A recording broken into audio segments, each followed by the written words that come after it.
What's going on, world? It's your boy Kuya P and my pal Derek Dunn from Reviews and Done. We just came out of the press screening here at the MPA for Is This Thing On, arriving in theaters on Christmas, I believe. Yep. Initial thoughts coming out of the screening. Derek. Solid flick. Cooper redeemed himself after Maestro last year, but good to see him go from music to a comedy film. So very, very good. Shout out to Will Arnett. Great performance. Hopefully this is more of a segue into more dramatic stuff. All right. Yeah.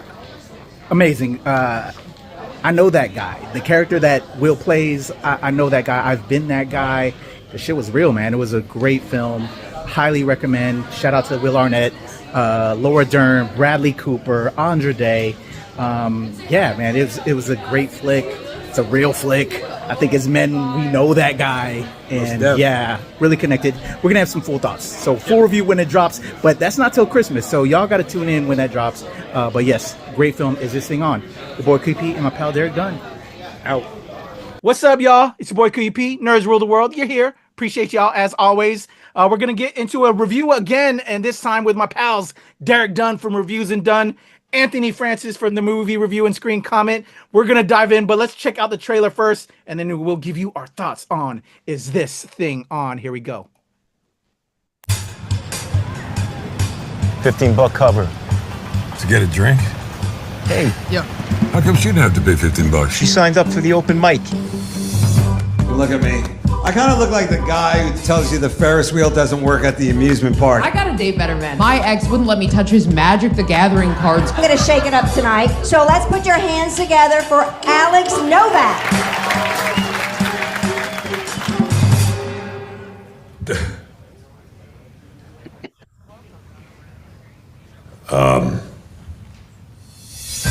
I think I'm getting a divorce. What tipped me off was that I'm living in an apartment on my own, and my wife and kids don't live there. That was probably the biggest clue. What is the problem? I don't know, it's complicated. You don't have to tell me that. I guess we just slowly grew away from each other. You two have always been very different. And you and Dad are twins? Your father is an immigrant to this country. I know that. And I've always been a woman who wants the taste of the exotic. Jesus, Mom. Why are you doing stand-up? Getting a divorce. You cheated. No. You didn't cheat and you getting a divorce? Oh, that's some white guy shit. I've been doing stand-up. Is it like a hobby? Well, I'm not about to quit my job and go on tour. It's just it's something I look forward to. Hey, listen, do you mind if I drop them off here for a couple hours? Don't ambush me like this in front of the boys. You suck. You suck. Give it up for me, I'm doing great. I'm paying rent on a shitty apartment and mortgage for a house that I don't even live in anymore. So I'm the only one who doesn't know about this? I have goals this year I want to achieve. Do you have goals, Dad? Oh, of course I do. You knew I was struggling. You left me alone. I left you alone? You checked out? I was unhappy in our marriage. I wasn't unhappy with our marriage. Man, I wish I had a punchline. What I like about you is you're so innocent. You're not naive, you're innocent. You are good. I mean, you're bad at stand-up, but you're good. You have a good heart. All right. Is This Thing On?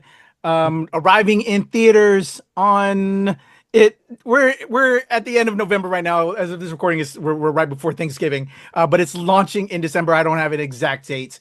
I think Christmas. Christmas. Okay. We're way ahead of it right now. So we're not going to spoil. We're going to be very careful with spoilers. I'm going to give you a real quick synopsis on the story as well as the cast. December 19th, y'all, per IMDb. And then my guys, Derek and Anthony, will dig in with our review. Real quick, as you saw from the trailer, Will Arnett, you've seen him a lot in some comedic roles. Here, he's really putting on a dramatic face here. He's facing middle age. He's facing divorce with his wife, played by Laura Dern. And we're just seeing him kind of deal with this situation and try to mutually raise their children and figure out where they're going to go in this next step of their life. I'm gonna leave it at that. But it's a story about husband and wife and will they materialize on a divorce, or will they come back together, and how are they going to raise their children together?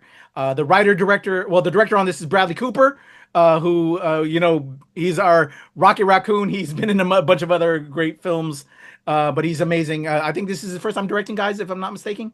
No. Oh no, he did the other film last year, and we talked about this, Derek, right? That terrible film that was on Netflix. I wasn't a fan of it. Maestro. He did that, but I think he steps up with this one. Star is Born, don't forget. Oh, he did what now? Star is Born. Oh, he did that one too with Gaga. Okay, all right. Shout out to Bradley. He's both in front of and behind the camera. But director on this, he writes this with Will Arnett and Mark Chappell. The lead stars on this is Will Arnett, Laura Dern, who plays his wife. We have Andra Day, who is phenomenal. Love her. And a cast of others: Sean Hayes, Ciarán Hinds, Peyton Manning, Amy Sedaris, Jordan Jensen. She's one of the comedians. He actually meets her at one of the clubs. Laundry list of cast and crew on this. Virtual flowers to everybody on the cast and crew. Takes a village. I highlighted a few, but respect and love to everybody on this cast and crew. There's your cast. There's your crew. Initial thoughts before we get into our review of what we thought about this film. Let me toss it to you, Anthony. What were your initial thoughts when you heard about this film starring Will Arnett and Laura Dern? Quick sidebar, Your Honor. Did you say Maestro was terrible? You know what? I'm leading off with Derek because he saw it. I haven't seen it yet. That's on my to-do list. But I think Derek said it wasn't that great, so that's why I tossed that in there. I let Derek infuse me on that. Oh, Derek's shaking his head. I thought you didn't like it. Okay, my bad. I didn't like it. No, it was a huge. It was a, as they say in the industry, the sophomore slump. A sophomore slump. Okay. My influence on that was because of Derek when he and I talked about it. Go ahead, Anthony. It was my number 3 of last year or 2 years ago, whenever the hell it was. What the hell are we talking about? Oh yeah. Initial thoughts when you heard about this film. Initial thoughts. I like Cooper. I'm glad, I didn't, Stars Born was fine, but Maestro blew me away, gentlemen. And, so I was kind of looking forward to this, but because of I like Will Arnett and I love Laura Dern, but can he pull off an intimate, thing, a realistic human, natural, organic humor relationship thing? I was unsure, but I really, really wanted to see it. Okay. All right. Derek Dunn, what were your thoughts when you heard of this film coming our way? So Cooper bounced back. Definitely a film for adults. Loved it. Enjoyed it immensely. Okay. Already the review from Derek. Derek, I was trying to get your thoughts when you heard that this film was being made. Yeah, so my bad. So initial thoughts were he already did the music thing twice, so I was curious to see how he was gonna go to comedy, but it worked. And I mean, quick thing was I thought it was gonna be more along the lines of Punchline, Penny Marshall, 1988. But he does something extremely different that works. Thank God. All right. So since we're getting into the review now, I'm going to keep it with you, Derek. If you want to expand more on the review portion, and then Anthony, I'll toss it into you for our thoughts on the whole film. Mm-hmm. Yeah. So, I mean, it's a story for adults about relationships and finding yourself, after the marriage kind of decimates. Because as married men, we all know that it's so easy to lose yourself in marriage, and you got to bounce back. And the big thing that I appreciated about just staying on was that it's naturally organic. And one of the things Cooper avoids wisely was he doesn't turn into a Rocky of stand-up comedy where there's a rival and he's picking on Cooper and there's a big championship at the end to become the best comic in New York. No, it's just a human story about relationships, kind of healing yourself with stand-up comedy as the backdrop. All right, Derek, thank you for that. Anthony, what were your thoughts? Let's get into the review now on the overall story and the cast that we have on this one. I thought, I look, man, the rep that day was Max. Everybody knows Max. I came out and I'm like, Max. I was wiping my eyes. not because it was sad. It was just emotional and moving. I teared up a few times. I thought it was wonderful. I think it's one of the top 5 movies of the year. My ranking will come at the end of the year, of course. I really thought it tapped in, like you said, Derek, to marriage. We've all been married quite a while now, and there are lulls, we'll say, but you can't ever trample on what made you fall in love or get married in the first place. And I think people do lose themselves. And I think it hurts the marriage. And you hear so much in movies like this, or maybe past relationships, well, where did you go? What happened to the you I married and this and that? And it also shows that people are still growing, in your 50s, 60s, some people are still trying to find who they are. And this tapped into that so well with Will Arnett's character. And very quickly, I've always loved Laura Dern. I thought she was fine in Marriage Story, which is what she won her Oscar for. But she played it like she played everything else, which isn't a complaint. Reckless. What's that? Shout out to Reckless and Teachers from '84. Yeah, right? Especially Teachers. Nobody, that needs more love. And there was a quote in the trailer we just watched. Laura Dern's a revelation. Well, look, she's been doing it a long time. I don't know if she's a revelation, but this, for me, is her greatest performance.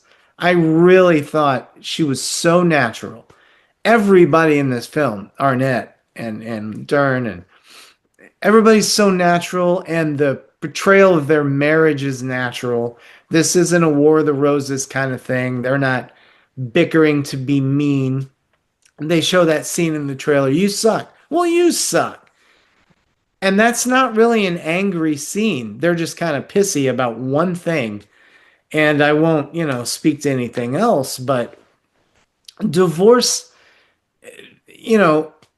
number one, they're not divorced in the movie. They're separated going towards a divorce. And neither of them, and this isn't a spoiler, I just think it's kind of brilliant. Neither of them understand, well, wait, why are we doing this? They talk it out like 4 times, and I'll just stop there because it goes in so many unexpected places. I don't know if you can tell. I love this movie to death. I was dancing out of that theater, man.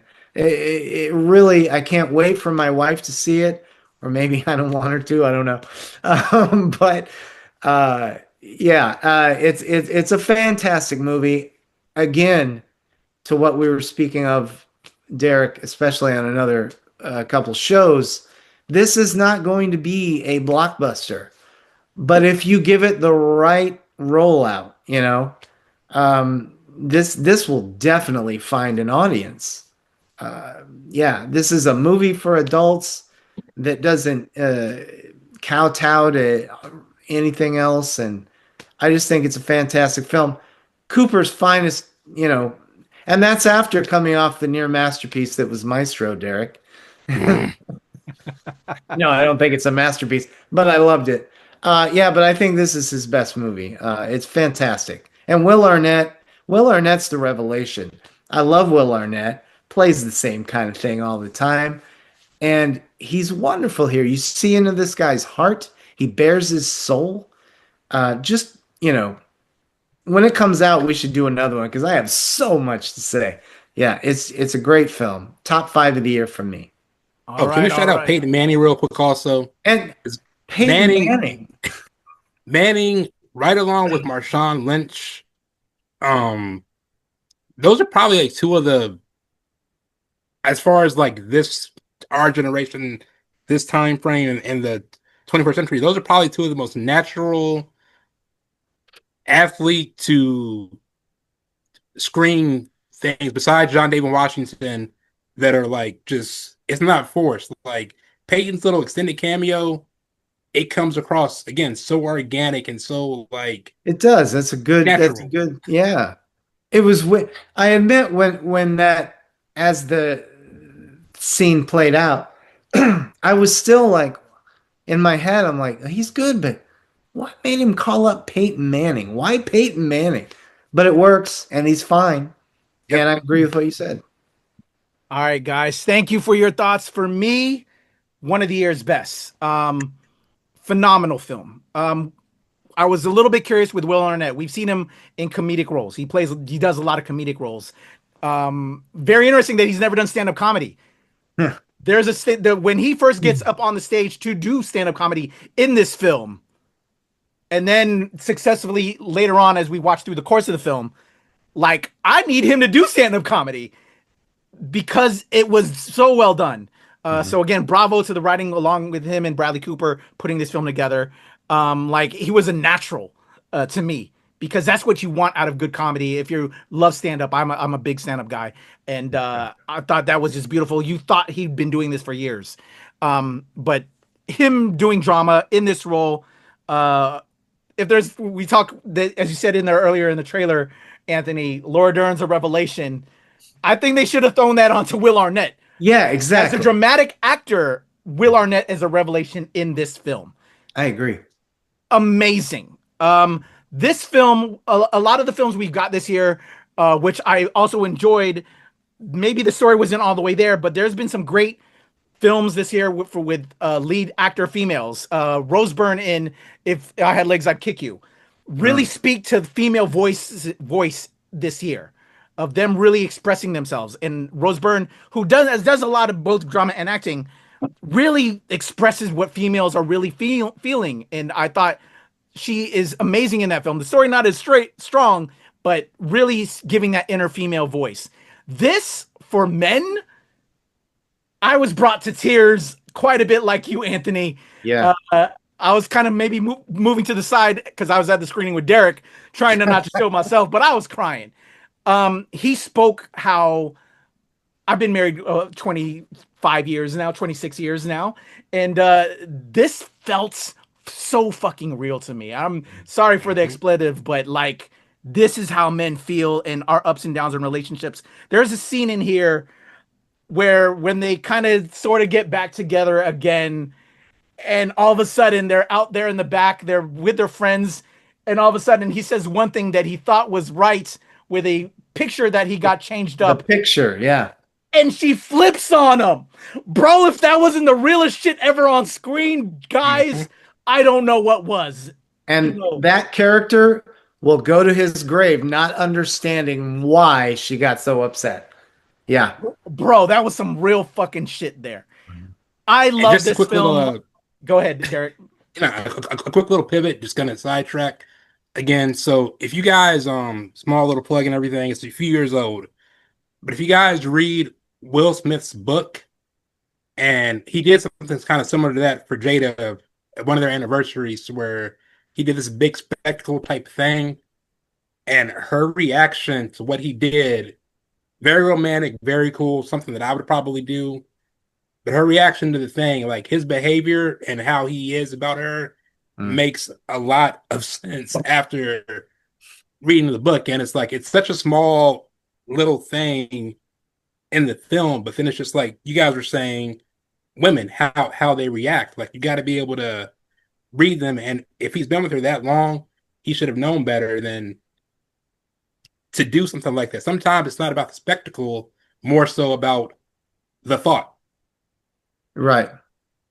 Yeah, And so that's, go ahead. I'm sorry. I was just going to say, without giving too much away, and that's exactly what you said, Derek. The great thing about that scene, she even says, I don't remember the line, but something like, look, I'm going to get over this. I'm just mad right now. And can I just say the greatest line in the movie that made me weep? I mean, tear up. Man, I'm glad I wasn't there. Derek would have known, because he would have seen both of us being like, "Yeah, this is a great movie." I don't care anymore. I'll cry. I'm not afraid. I don't care either. I'm 30 years old. I don't mind. Shit. But he says at one point, and I won't give it away what the conversation is or where it leads to, but he says, "I was unhappy with us. I was not unhappy with our marriage." Yes. And that was I'm like, and it's just, I'm gonna cry talking about it.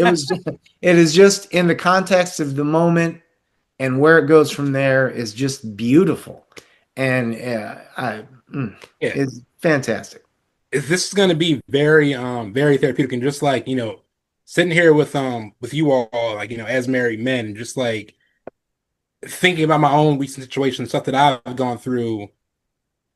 It's handled again. It's handled so organically, and that's the strength of the film, is the organic stuff. Because honestly, you could even take away the comedy aspect, maybe, and it could still work, because the comedy aspect is just like a small portion. I mean, you could probably make this to where he has like random success with fantasy football, or like trading cards, or something else that he finds that to bring his mojo back.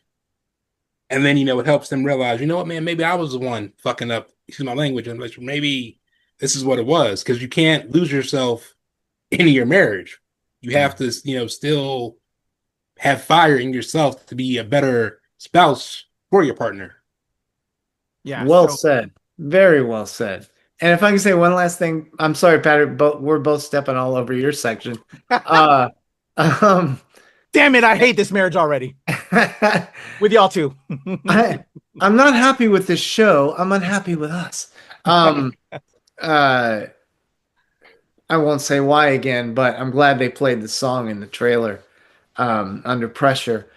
How that is used and when and why the wrong director could have blown that. That could have been, ugh, did they really have to do this? This isn't working. Come on. That's all I'll say. It worked beautifully, and that song and how it was done and why and who does it is one of my tearing up moments. Just incredible work. Incredible work. Very surprising. All right. Thank you, Anthony. Again, Derek, both you guys. Yeah, again, I love this film. One of the best, well-written, well-shot, well-cast. The whole ensemble was absolutely brilliant. Laura Dern. Again, to me, Laura Dern is a revelation. She's fantastic in this. She's always a revelation. Like you said, one of her best roles, Anthony, but Will Arnett is a revelation, and he can do, just without even saying anything, the way he emoted without saying things, his eyes when he does go through that breakup, like he looked like he hadn't slept in days, and then he goes to do comedy, and then he's trying to balance putting time in with family and then going to do the comedy, just all like he's not resting, he's putting his all and trying to figure out his life and his wife and his relationship. That scene when he's first delivering the stand-up is one of the best scenes of the year. Fantastic. I talked about Emily Blunt's performance in Smash the Machine when he and The Rock have a fight. One of the best scenes of the year for an actor is again, you thought Will has been on stage doing stand-up for years. When he goes up there to perform, it's absolutely brilliant. And then there's a later stand-up performance where he's cracking and losing it and not giving a shit performance. And then the way Bradley rocked the camera around, I was part of a press conference when they shot that scene. After they filmed that, they both had to hug each other, and they filmed this live as a real performance at the Comedy Cellar, and they were breaking down, and people were like bewildered, what the fuck just happened? Just how much they gave in that scene. Just brilliant performance by Will Arnett, and again shot by Bradley, because he was running the camera with that. He actually was holding the camera, DPing that scene in a lot of ways. But there's a scene that I really want to quickly bring up where I first broke down, Anthony. Again, I ain't afraid to show the tears, although I was looking to the side where Derek was. There's a scene when he's with his kids in the car, in the van. I know exactly what you're talking about. That fucked me. Me up, too, bro. Me too. Just brilliant, and we all know as fathers, but that scene just amazing. Again, we could belabor on this film. Maybe we'll do like a whole nother review again and have more spoilers going on. But one of the best films of the year. Definitely in my top 10. But yeah, we could probably go on for a while, but I want to cut this recording because my man, as of this recording, my boy Anthony's got to do some shit. Let's do some quick final thoughts. Let me toss it back to you, Derek. Go to you, Anthony, and we'll close it out. Yeah, Cooper is back. Arguably one of the best of the year. hopefully the push is right for some nominations, but yeah, definitely worth seeing.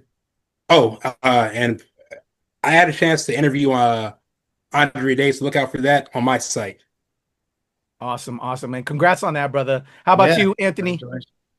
Yeah, top 5 of the year for me. It's 2 great ones in a row for Cooper behind the camera. I'm just doing that for Derek. No, top 5 of the year. I think it's a great film. I mean, I think we all use the phrase organic by now, talking about this movie. Everything feels natural, especially, again, that finale. Nothing feels forced. Dern, in my opinion, has never been better. Arnett is, like you said, he's the revelation. Bradley Cooper takes what could be a caricature and makes it work in the scheme of things. He just has a little side part. I think it's just a fantastic. This was really the big surprise of the year for me. I did not know it was going to be such a emotionally fulfilling, deep exploration of marriage and everything you said, Derek, about you have to be the right person for your mate. That's why they married you and you married them, and it's just so layered. It's a layered film, and we need another show when it comes out. I could just wax poetic all night long. It's one of the best films of the year. Kudos to everybody involved in it. It's wonderful. I hope it finds an audience. Go see it, people, please. All right, there you go. Shout out to my man Anthony Francis and Derek Dunn. Searchlight Pictures, man. As Anthony said in his top for the year, in my top 5 as well for the year. But I would also add Searchlight Pictures did a film called Rental Family that may or may not be my top film of the year. Props on Searchlight Pictures. I think, to me, 2 of the biggest revelations, using revelation keyword in this review. I didn't know Rental Family was going to be as good. Well, I had expectations that it would be. Is this thing on completely surprised me. But Searchlight Pictures being the studio that gave us both of these, definitely go check it out. We might have another review later on, but I think we've said a lot. And go see this film. It deserves an audience. To me, as a man, as a husband, as a father, and I think both these brothers on here can agree, gives really our voices, for those that aren't him bros that are out there as caring husbands out here. This really gave the male voice. So shout out to Bradley Cooper and Will Arnett and the other writer that I'm forgetting. But go ahead, Anthony. I was just going to say it does that, but it also does not silence the female voice of the film. It's very balanced. Laura Dern killed it. It's balanced, but it's just his story more. Yeah. I haven't seen our voice depicted on screen like this film in a while, from a male perspective. Yeah, Kramer versus Kramer, was that the last time? Yeah. So there you go. Shout out to my brother Anthony Francis, Derek Dunn. All their links are in the description below. Please show them love. Follow, read their written reviews. They're going to be talking all about it. You're on the NRW. Go check out our reviews, interviews, all of that. Thanks again, as always. Appreciate you, brothers. I'm Creepy. This is Nerds Rule the World. We out. Ask if you can hear me. That work? Yeah. Listen, on behalf of Searchlight and also Disney, we welcome you here to the Motion Picture Association. This is one of the best theaters that you're going to find in DC. So many great industry folk who are here tonight. We welcome everybody from the Embassy crowd who is here tonight as well. Everybody who has decided to come down here to see Will Arnett's new movie. Not just Will Arnett, but we mentioned Will Arnett. Why? Because Will is here tonight. And this is what I really want. Will is actually right there tonight. Say hi, Will, everybody. Will is not only kind enough to be here in Washington, D.C. tonight, but Will is kind enough to stick around after the movie, and we're going to have a chat with him. We're going to learn about some of the intricacies of the film. We'll have a little bit of fun with it as well. So please enjoy the movie. Stick around afterward. Please do not leave, because the best part, aside from the film, which is full of, Academy Award and Golden Globe winners and nominees, all that good stuff, is to have Will Arnett on stage talking about the process that went into making this film afterward. Will, thank you for being here. We'll see Will on stage afterward. We'll see all of you when the lights come back on. Please enjoy Is This Thing On? Very much so. My name is Steve Shenevy, and you'll find me each morning on Good Day DC and hosting Fox 5 Morning. This is an absolute thrill to have everybody here on behalf of Searchlight and obviously Disney. Hope you enjoyed the film, and I want to give a warm welcome to the man who made it all happen himself, Will Arnett. Let's welcome him.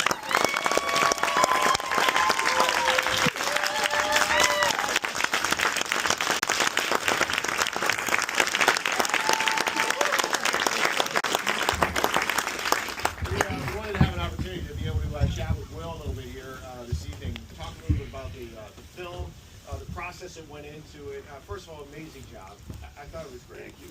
We had a chance to talk earlier, and it says at the end of the credits it's based on a true story that you found out about firsthand, right? Yeah, it's inspired by this story of this guy, John Bishop, a comedian I met on a barge in Amsterdam. True story. I met John. He's a very massive stand-up over in the UK, and he told me a story of how he became a stand-up, which was that he was going through a very painful split with his wife, and he stumbled into a bar, and he didn't want to pay the cover because they were having open mic, and he put his name down, and all of that is true. And then he went up and he started doing stand-up and actually started telling his truth. I know it begs the question, right? Yes.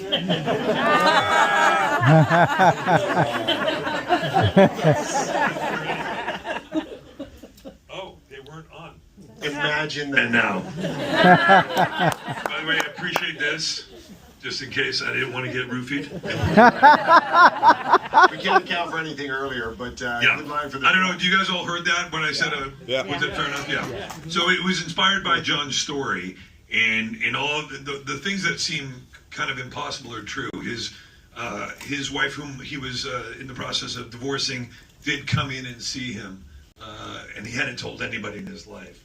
And his mom did say, when he told her he was becoming a stand-up, that he was doing stand-up, his mom did say, we didn't realize that your life was this bad. So that was the impetus for it, and then we sort of built it out from there. This is one of the craziest things, I think, Will, for your storied career that you have had to this point.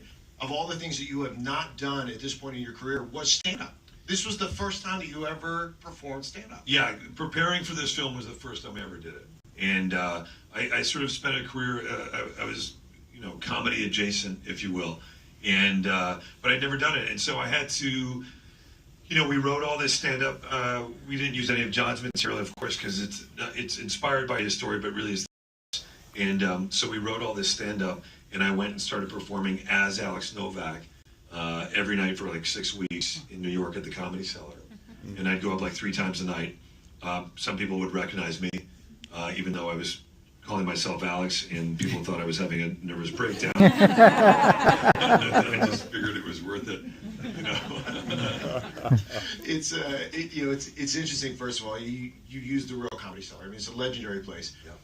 In the movie, obviously, Alex, he uses it as his therapy session, right? Because you could see him start to warm up to the other comedians. But you said you felt that bond yourself, even when you were going through this process of the research for the film. Yeah, I mean, first of all, I did feel the bond of doing it, and weirdly, there was a parallel for me because of everything I'd done previously, work-wise. When I was a young man, I moved to New York when I was 20. I'm 55, and I moved to New York wanting to be doing more dramatic stuff, etc. And I sort of landed backwards into comedy, and have been really fortunate to do all the things I got to do. But doing this was actually, there were a lot of parallels for me, because I was able to, as Alex found this, this therapy and this way of communicating through stand-up in this community, I was going through a similar track as an actor and as a person myself. This was everything I had done before. For me, it's a watershed moment in my life. It really taught me so much about. It really illuminated how little I knew about the process of movie making, and of acting and all those things. And it was a very, Bradley and I were talking earlier today about this idea that like everything I did, scenes where I had to go and it's so relentless making a film like this, where you have to understand the emotional quotient that's in every moment, and how relentless it is to every day, every scene, every moment. You know, you can't just phone it in. You have to be there and be present and be available to that journey. You know, it's an internal journey that this guy Alex is having, and for me to be able to, there's not a moment where I can't be exploring that. Otherwise, the whole thing stops. And that for me was really illuminating and was terrifying. Even at my age and having worked a ton over the years, I really felt I really felt like I was starting over. I felt like a kid again. I felt like I was 20. I went and spoke to these kids in Savannah, Georgia recently, who are at the Savannah College of Art and Design, all these acting students. And I felt like I understood what it was like to be sitting in those seats where they were, because that's how I felt in this throughout this past year. I felt Your career. yeah, and which is what Alex was going through, you know, in a different way. But for me, that's what the process was like, you know, acting in this film. You're talking about Bradley Cooper, and obviously the two of you worked on it, the writing of this film, the producing of this film. I think a lot of people don't realize that you guys have been friends forever. I mean, you go back decades. Were you actually roommates at one point? Bradley and I shared we were 25 years ago. Bradley and I shared this building in this. Well, it was the back house in Venice, California, and so it was like two apartments, but shared like a single staircase that overlooked Dennis Hopper's house, one property over. So we would spend a lot of time like imagining what's going on in Dennis Hopper's house, and yeah, we were both, you know, struggling, going through that thing as young actors trying to find work. And it was in that time that I started working on Arrested Development, and Bradley started having success with other things. But our relationship runs deep, and we were both trying to figure out how to do this thing that we're doing. Yeah. One of the reasons why I bring this up is because if you think about old friends that you had years ago, decades ago, old friendships, you have a little more creative license than you might have with some other things.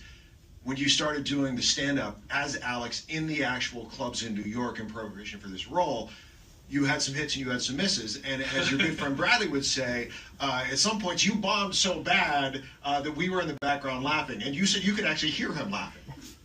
He was the only person laughing. There is, I don't know, has anybody here ever tried stand-up before? No, anybody want to raise their hand? Yeah, there you go. So you know what it's like to bomb, for sure. I'm not making a judgment on whether I think you're funny. I'm saying that if you do it, it happens. And we went and did a set at the cellar in that main room where a lot of this took place. And then it went great. And we were on top of the world. And it was like, this set is great. You know what? You can do a comedy special after this. You know, we were pumping each other up. And Liz, the manager of the Comedy Cellar, who plays herself in the film, said, you can go next door to the bar and you can go up right now. We're like, great. Went around the corner, jumped up there, started doing the set, and nothing. I was saying to you, not even cricket. I would have died for a cricket. Not even a cricket. It was so silent. And then I just hear one laughter in the back, and it's Bradley, and he's just buckled over. He's laughing so hard, and there's nowhere to go. I'm stuck up there, and it is a very humbling experience. So yeah, it was very humbling, and doing that. By the way, when you get humiliated in that way, you feel like impervious to anything after that. You're like, nothing can hurt me now. And that was what it was like. Again, my process of going through this and doing this was so revealing for me as an actor, just doing all into an empty apartment and putting the keys on the counter, which seems so simple to me in theory, and doing it in this process was really very illuminating and difficult. You know, you made an interesting point earlier when we had a chance to chat, and that was, we know you as a comedic actor. The stand-up was new to you. The comedic timing that's old hand for you. You said you were more concerned sometimes about the dramatic portrayal. How did you work through that? It was a lot of just breathing and trying to be sensitive to the material and really relying on Bradley as my guide and trusting him. You know, I've heard actors talk in this way before. I've heard them say, you know, I really trusted my director, you know, when I'm watching like a award show or something, and I was like, oh, okay. Because I'm cynical. And then I was there, and I was really felt very vulnerable. And I had to kind of lose, I had to shed a lot of my own ego and the things that I thought that I could do, and try to understand what I had to do in this scene. And I mentioned before, the relentlessness of it, I don't think I ever fully appreciated. Little moments of, driving in the car with the kids, driving in the car downtown when we're shooting uptown, and then we're resetting because we missed the exit. And with Bradley operating the camera, Bradley Cooper operated most of that film, so he's got the camera like this. I'm driving, plus we have a few other people in that van. We're on the West Side Highway, and I'm driving, and they're like, you missed the turnoff. I'm like, fuck. And I'm like, okay, we could just reset. And there's no moment that's off. You're always on. You're always in this thing, and you're always trying to dig deep. And I never fully appreciated that. It's nice to have that the trust that you have to go along with the friendship. I'm sure the pressure is there as well, right? You want to you want to look good for your friends, and you have that trust in them to make you look good as well. Well, yeah, of course. I'm making this film with Laura Dern signed on. How great is Laura in this film? Laura Dern, when she signed on, when Bradley agreed to do it, it elevated. When Laura agreed to do it, just elevated it all that much more. And I'm there with Laura Dern, Academy Award winner. And she's just such a powerhouse. And Andra Day, who's an Academy Award nominee, and all these people. And so it was, it was intimidating. And yet I had to sort of give myself over to that process and trust Bradley because we are friends. So he's this close, and he's talking to me as we're shooting, and it's Bradley, and and he's like, grab the thing, go over. Just go, wait, tell her something before all these kinds of things. And we were able to form a kind of, there's a real relationship there between him and me, and the camera's this close to my face at all times. And that was a whole process of kind of letting that go too. Sorry to get too into the weeds about it, but it was very illuminating. I honest to God, I would come home every night. I was living in New York, which I'm kind of moving back to New York, and I was living in New York, and I'm doing this thing, and I'm by myself. My kids are at school, and so I'm not there. And I come home every day, and I'm thinking, like, is this the worst thing I've ever done? Am I the worst actor I know of all time? You know what I mean? I want to stay in the weeds for a minute, though, because there's a couple of shots that, to me, just really stood out in this film. And one of the first shots in the film, I think, set the tone for it, right? You got the whole scene going on. We've got the dance at the school, and then the lions, yeah, and then we're talking about the goodwill and everything, and you're just sitting there looking like the most miserable person in the world. What are you thinking in that moment while they're filming that, and you know that you have to give that particular look? Was there a thought in your head? Don't blink. A little bit. No, there's that moment is we're catching this guy and we see he's catatonic. There's so much of this movie is about communication or lack thereof, and how we can get to a point where we lose that communication with our loved ones, with our partner, the person we're with, and with ourselves. If you were to say to, I think, Alex in that moment, hey man, what are you going through? He'd say, I don't know. And so that process, there's a lot to think about. Now, of course, having the benefit of writing with those guys, I have such an understanding of what that moment is in the film and where we are catching this guy.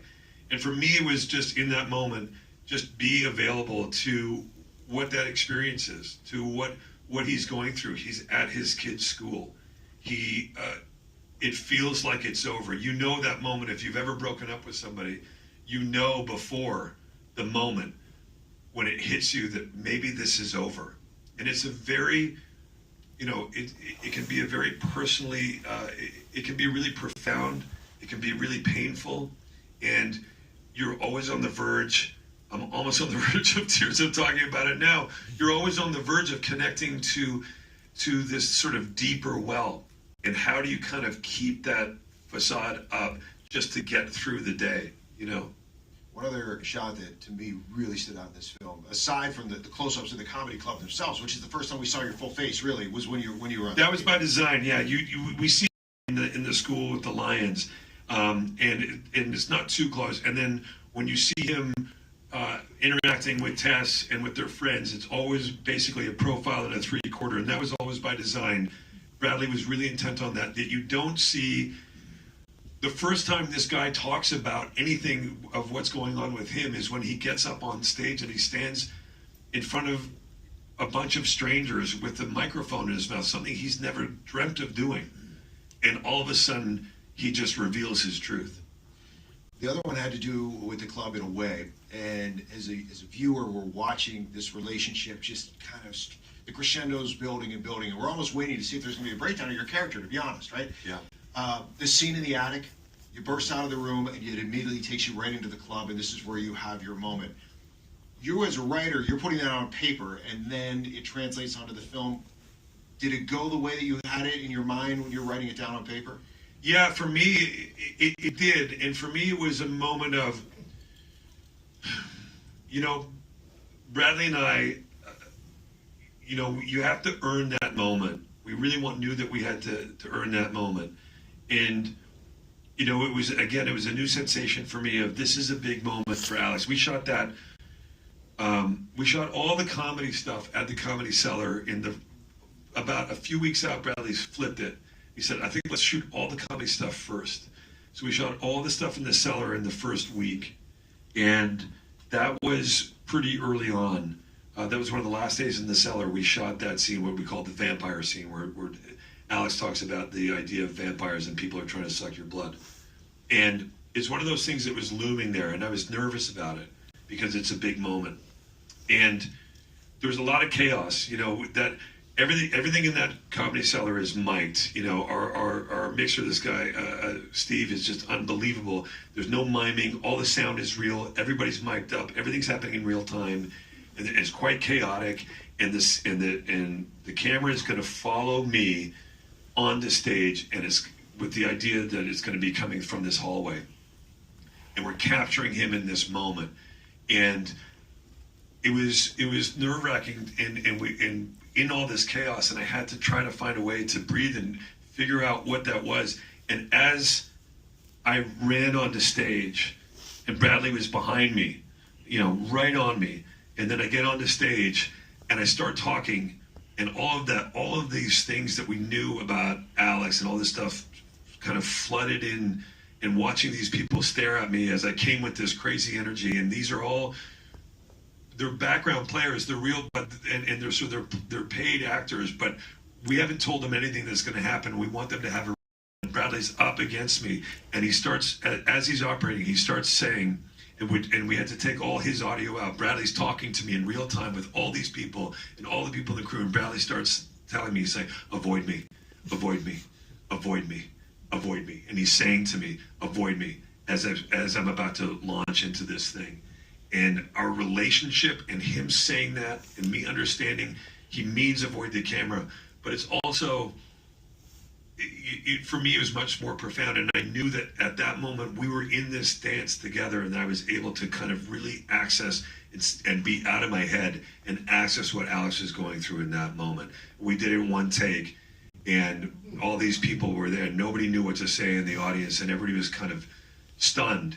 And Bradley holding the camera, and he dropped the camera, and our friend Jason was there, the set photographer, and took a really great photo.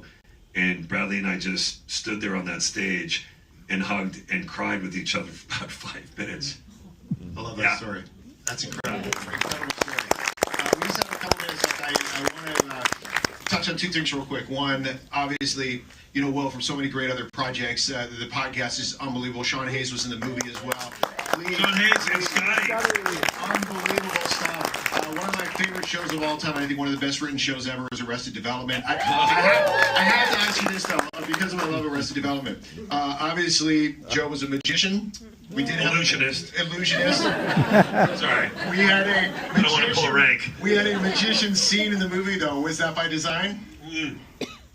No, it was not. It was not Arrested related. Okay. Yeah. Fair enough. And then the last question for you. Obviously, you did stand up in real life to prepare for this. Yeah. Are we going to have a future career in stand up for Will Arnett? Well, because we'd love to see it, wouldn't we? Well, So last night, our friend Bob who helped us with some of the stand-up, and he's a writer for the Tonight Show. He's an old friend of mine, and so he was part of the journey with us when we were going to the cellar all those times. And last night, he writes with Nikki Glazer a lot, and Nikki's hosting the SNL this weekend. So Bob, we were in New York last night, and we were doing a few events, and Bob texted me. He said, "Hey, I think I'm going to go to the cellar tonight with Nikki." And I turned to my buddy and I go, "Let's go down there." So I texted Liz from the movie, and I said, "Can I go up tonight at 10 o'clock?" And she goes, "Come on down." And I was like, I haven't done it since we did the movie. I mean, I haven't done gone up and really done a set that wasn't being shot since last February. And I just figured, why not? Why not? It seemed like, I'm working doing all this stuff right now, and actually weird. And it seemed like it would give me relief and be fun. I know that sounds insane. And so I went down there, and I got down there, and I thought, I'll have a second. And Liz comes in, and she goes, "She's got the light, you're up." And I went, holy shit. And I just went, and I didn't have a time to think about it, and I did it. And it was really fun. So amazing stuff. But what can he not do, right? I don't know. Listen, we're going to have to wrap it up for this evening, but please do us all a favor. Go out, tell your friends, so everybody you know. The movie, you guys, it's a special treat tonight because they're releasing the movie now for festivals and screenings. It's not going to actually come out in D.C. until Christmas, December 25th. So it'll be out officially in December. Tell your friends, tell everybody you know to please go see it. Give Will and Bradley Cooper, who went to Georgetown, by the way. That's right. Good D.C. connection there. Tell them to go see the movie. Give it as much love as you can. Hopefully we'll see you on the award circuit as well. Appreciate you being here.